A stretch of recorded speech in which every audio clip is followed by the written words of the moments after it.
Hello student, welcome to my channel Gurumilan academy. आज का हमारा टॉपिक है simultaneous linear equation in two variable. इससे पहले हम लीनियर इक्वेशन क्या होता है इसको जानेंगे हम।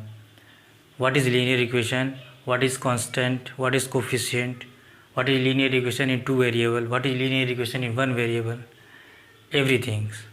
Now first, linear equation. What is linear equation? Second,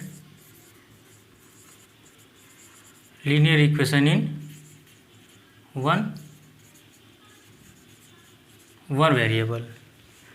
Third, linear equation in two variables. Fourth, constants. Fifth,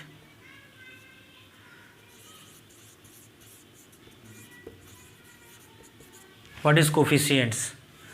And sixth,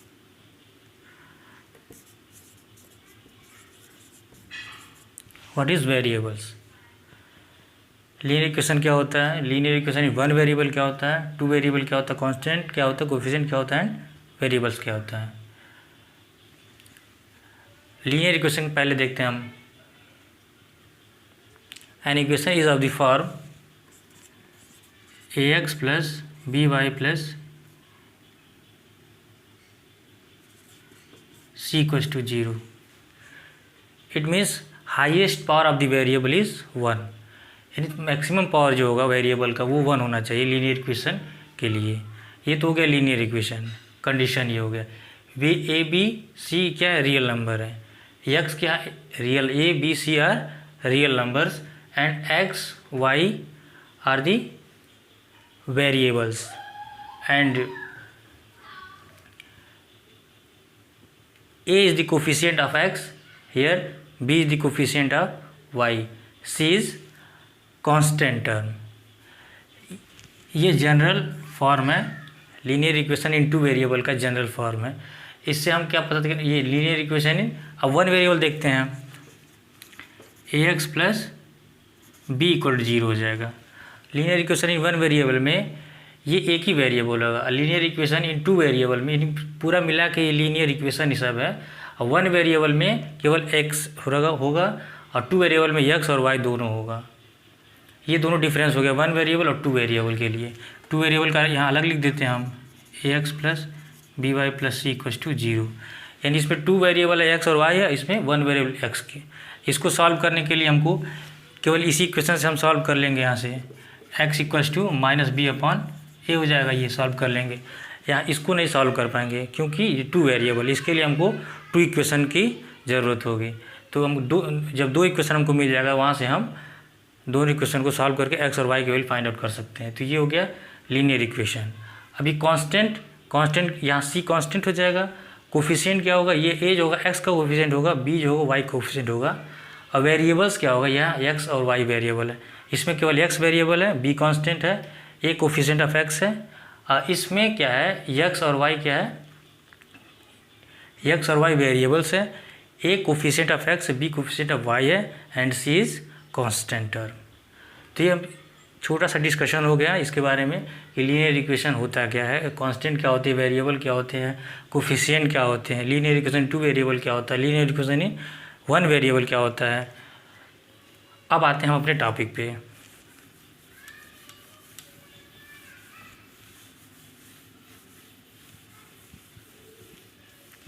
अपने हम टॉपिक के लिए क्या करेंगे? अब टॉपिक हमारा साइमल्टेनियस लीनियर इक्वेशन। साइमल्टेनियस का मतलब साथ साथ, मतलब कि लीनियर इक्वेशन हम दो लेंगे, एक लीनियर इक्वेशन लेंगे हम, दो लीनियर इक्वेशन लेके इसको सॉल्व करेंगे और टू वेरिएबल, उसमें दो वेरिएबल होगा।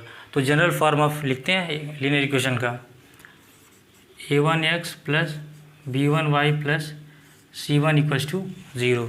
फर्स्ट इक्वेशन हो गया a2x plus b2y plus c2 equals to 0।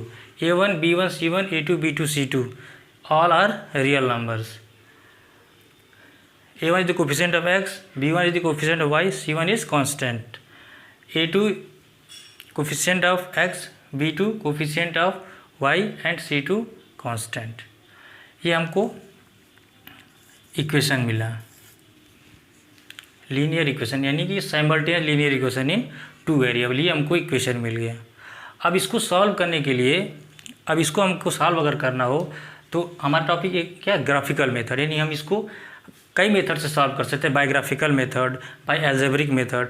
हम यहाँ हमारा टॉपिक क्या है, graphical methods, only we can solve graphical method in this video. तो ग्राफिकल मेथड में हम इसके 3 केसेस के बारे में डिस्कस करें, यानी कि 3 केस, ग्राफिकल मेथड में हमको 3 केस मिलेंगे इसको सॉल्व करने के लिए। ठीक, तो पहले केस के बारे में हम डिस्कस करते हैं।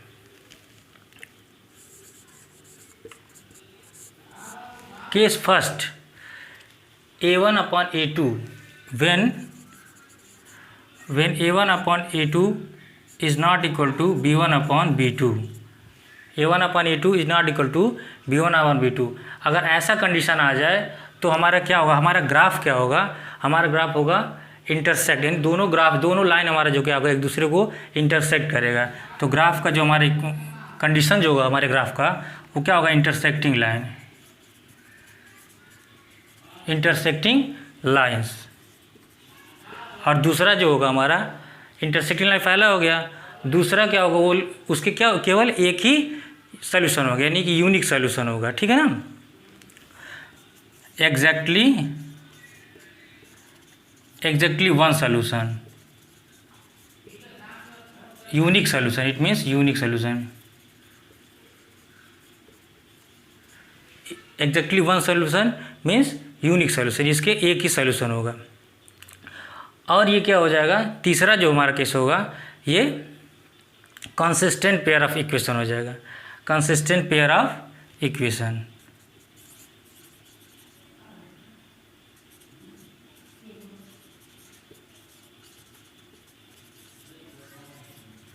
कंसिस्टेंट पेयर ऑफ इक्वेशन हो जाएगा, यानी कि जब A1/A2, यानी 2 हमें इक्वेशन मिलेगा सॉल्व करने के लिए, दोनों इक्वेशन को मिलेगा तो उसको हम क्या करेंगे, एक्स का कोफिशिएंट जो होगा, एक्स का कोफिशिएंट A1/A2 हो जाएगा, B1/B2।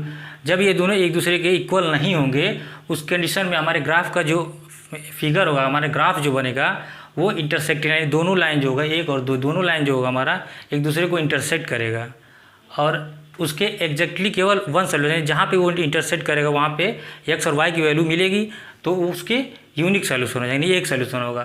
थर्ड जो होगा उसको हम, ऐसे इक्वेशन को हम कंसिस्टेंट पेयर ऑफ इक्वेशन बोलते हैं। ऐसे ये एग्जाम में क्वेश्चन आता है कि 2 इक्वेशन दे दिया जाएगा, पूछेगा कि इसमें कौन कंसिस्टेंट है कौन इनकंसिस्टेंट है, तो ये कंसिस्टेंट पेयर ऑफ इक्वेशन हो जाएगा और ये लाइन इंटरसेक्ट करेगा। ठीक, अब इसको हम ग्राफ बनाते हैं, इसका हम एक ग्राफ बनाते हैं, ग्राफ के माध्यम से इसको समझते हैं। ये एक्स एक्सिस हो जाएगा, ये क्या हो जाएगा, एक्स डैश एक्सिस, ये वाई एक्सिस, ये क्या हो जाएगा, वाई डैश एक्सिस हो जाएगा। तो इधर positive X axis, negative X axis, positive Y axis और निगेटिव वाई एक्सिस। अब यहाँ पे क्या होगा, हमारा जो दोनों लाइन होगा इसको हम L1 से डिनोट करते हैं, इसको हम L2 से डिनोट कर लेते हैं। तो L1 और L2 दोनों क्या होगा हमारा, कहीं भी मान लेते हैं इसको, ये ओरिजिन है, ये दोनों लाइन हमारा कहीं न कहीं इंटरसेक्ट करेगा। जहाँ पे वो इंटरसेक्ट करेगा, जहाँ पर भी वो इंटरसेक्ट करेगा वहाँ पे x की वैल्यू कोई देगा, x की कोई वैल्यू देगा और y की वैल्यू कोई देगा। हम सपोज कर लिए अल्फा दिया और बीटा दिया, तो यहाँ पे क्या हो जाएगा, इस लीनियर इक्वेशन का यहाँ पे ये सोल्यूशन हो जाएगा, x की वैल्यू अल्फा आ जाएगी, y की वैल्यू बीटा आ जाएगी। हम जनरल फॉर्म मान लिए हैं, अगर आप क्वेश्चन रहेगा ये तो ऐसे सॉल्व कर सकते हैं दोनों को इक्वेशन के अनुसार। ये नहीं, ऐसा हमारा फिगर बनेगा। पहला केस का ये हो गया। अब हम केस नंबर 2 के बारे में डिस्कस करते हैं। केस 2 के बारे में हम डिस्कशन करते हैं। केस 2 हमारा क्या है कि जब A1/A2, जब ये क्या होगा, केस 2 इसको नोट करते हैं हम, A1/A2 equals to B1/B2 equal to C1/C2, यानी कि A1/A तीनों क्या होगा आपस में जब इक्वल हो जाए, जब तीनों आपस में इक्वल हो जाए तब ये क्या होगा, दोनों लाइन होगा हमारा क्या, एक दूसरे पे ओवरलैप कर जाएगा, यानी कॉन्सिडेंट हो जाएगा। दोनों क्या होगा, एक दूसरे पे कॉन्सिडेंट हो जाएगा।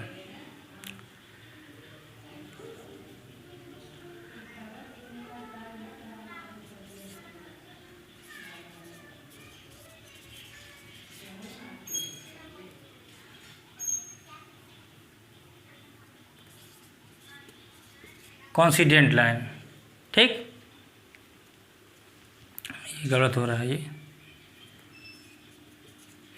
कॉन्सिडेंट लाइन हो गया। ठीक, अब सेकेंड क्या हो जाएगा, सेकेंड क्या होगा, इसके लिए इसके क्या होगा, इन्फाइनेटली मेनी सोल्यूशन होंगे, यानी कि ऐसे इक्वेशन के हमारे पास इन्फाइनेटली मेनी यानी एक से ज़्यादा सोल्यूशन होंगे। तो सेकेंड वाला क्या होगा हमारा, infinitely many solution, infinitely many solution, it has infinitely many solution. अब फर्स्ट हो गया, सेकेंड हो गया, थर्ड जो होगा हमारा, थर्ड भी क्या होगा, कंसिस्टेंट पेयर ऑफ इक्वेशन होगा, यानी जब ऐसा इक्वेशन जिसके आप कोई ना कोई सोल्यूशन मिल जाए उसको हम कंसिस्टेंट पेयर ऑफ इक्वेशन बोलते हैं। थर्ड जो होगा हमारा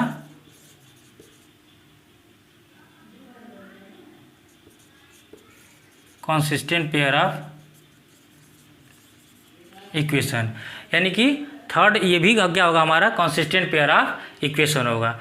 तो ये कंडीशन एक, अगर एक दो लीनियर इक्वेशन दिया रहे और a1/a2 b1 यानी coefficient of x, coefficient of y and constant term, दोनों ये तीनों क्या आपस में दोनों का रेशियो इक्वल हो जाएगा। अगर a1/a2 = b1/b2 = c1/c2 ऐसा अगर इक्वल हो जाता है तो हमारा ग्राफ जो होगा, ग्राफ कैसे बनेगा, कॉन्सिडेंट लाइन, यानी दोनों लाइन जो होगा L1 L2 एक दूसरे पे ओवरलैप कर जाएगा। ठीक, और उसके इन्फाइनेटली मेनी सोल्यूशन होंगे। तीसरा जो होगा उसको हम कंसिस्टेंट पेयर ऑफ इक्वेशन बोलेंगे, यानी कि हमारा दो केस हो गया। इसका ग्राफ हम बना लेते हैं। इसका ग्राफ कैसे बनेगा, ये एक्स एक्सिस हो जाएगा,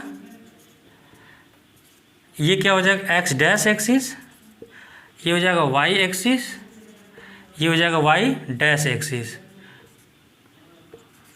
अब यहाँ से हम ये L1 L2 दो लाइन हमारा है, दोनों का कॉन्सिडेंट का मतलब क्या हुआ, एक लाइन अगर ऐसे बनती है तो वही दूसरा पहले के लाइन का अगर ये ग्राफ है, अगर L1 ये है तो दूसरे लाइन का भी इसी पे ऐसी वैल्यू होगी कि इसी पे दूसरी लाइन भी आएगी, इसी पे दूसरी लाइन भी आएगी, यानी कि L2 भी इसी पे लाई करेगा, यानी कि ओवरलैप करेगा, यानी उसी को हम कॉन्सिडेंट लाइन बोलते हैं। और दूसरा इसके इन्फाइनेटली मेनी सोल्यूशन होगा और इसको भी कंसिस्टेंट पेयर ऑफ इक्वेशन बोलेंगे। तो हमारा क्या हुआ, दो केसेस के बारे में डिस्कशन कर लिए। अब हम लोग लास्ट केस यानी कि थर्ड केस के बारे में डिस्कशन करते हैं, उसका कैसा फिगर बनेगा, उसका ग्राफ कैसे आएगा। उसके ग्राफ के लिए क्या करेंगे, केस नंबर थर्ड हम नोट करते हैं, केस थर्ड। अब इसके लिए क्या हो जाएगा, ये हमारा इक्वेशन तो है ही दोनों, इसके लिए क्या हो जाएगा, a1/a2 = b1/b2 is not equal to c1/c2। ये कंडीशन, ऐसा अगर कंडीशन आता है उस कंडीशन में क्या होगा, इसके कोई सोल्यूशन नहीं है, इट हैज़ नो सोल्यूशन, यानी कि पहला जो होगा नो सोल्यूशन। सेकेंड क्या होगा, पहला नो सोल्यूशन हो जाएगा, दूसरा क्या हो जाएगा, ये क्या करेंगे, ये दोनों लाइन हमेशा क्या करेंगे, पैरेलल हो जाएंगे, पैरेलल, यानी कि लाइन जो हमारा दोनों होगा वो एक दूसरे के पैरेलल होगा। और इसके दोनों सोल्यूशन है, जब यहाँ पे जब दोनों में कोई रिलेशन रहेगा लाइन में तो वहाँ पे कोई सोल्यूशन नहीं होगा। और इसको क्या कहते हैं, इनकॉन्सिस्टेंट कहते हैं।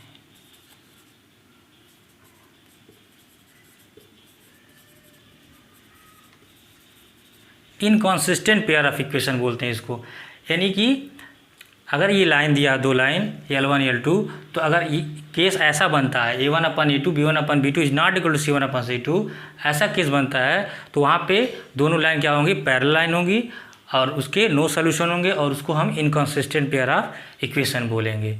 अब इसका हम ग्राफ देख लेते हैं। ग्राफ में X axis, Y axis, X axis, S dash axis, Y axis, Y dash axis, ये जीरो है origin, this is the origin. अब यहाँ पे सपोज दैट एक लाइन यहाँ पे L1 आ गई, तो दूसरी लाइन जो होगी हमेशा क्या होगी, इसके पैरेलल होगी, कहीं भी होगी, जिधर भी होगी वो हमेशा इसके पैरेलल होगी। जब दोनों लाइन पैरेलल यानी दोनों में कोई रिलेशन नहीं, कहीं भी दोनों टच नहीं कर रहे हैं, कहीं इंटरसेक्ट नहीं कर रहे हैं, तो ये क्या हो रहा है, इसको हम पैरेलल लाइन बोलेंगे। और यहाँ पे दोनों में कोई भी रिलेशन नहीं होगा, यानी कि A1/A2 equal to B1/B2 is not equal to C1/C2।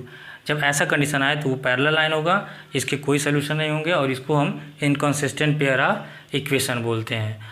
अब बच्चे कंफ्यूज होते हैं पहले वाले केस में और दूसरे वाले केस में, इसके बारे में डिस्कशन करते हैं हम। इसको हम इरेज करते हैं पहले,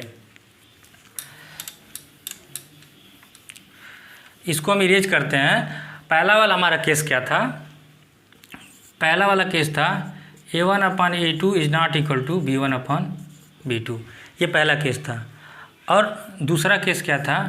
A1/A2 equal to B1/B2 equal to C1/C2। तीसरा केस क्या था? तीसरा case A1/A2 equals to B1/B2 is not equal to C1/C2। ठीक, ये इक्वल है यहाँ पे।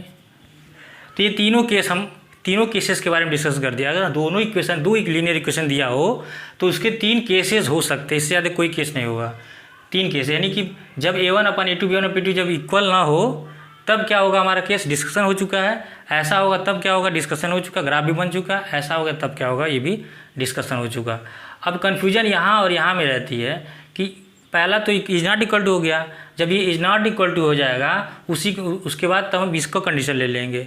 यानी कि जब ये बराबर हो गया, यानी कि A1/A2 इक्वल टू B1/B2 हो गया, तब हम तीसरे के बारे में देखेंगे। तीसरा के बारे में देखेंगे, अगर इक्वल हो गया तो ये कंडीशन हो गया, अगर नॉट इक्वल हुआ तो ये कंडीशन हो जाएगा। उसके अनुसार ग्राफ बना लेंगे, उसके केसेस के बारे में डिस्कशन कर लेंगे, उसका कैसे सोल्यूशंस आएंगे उसके। अब इसके एग्जाम्पल के बारे में आगे डिस्कशन होगा नेक्स्ट वीडियो में। इस वीडियो में इतना ही। Thank you.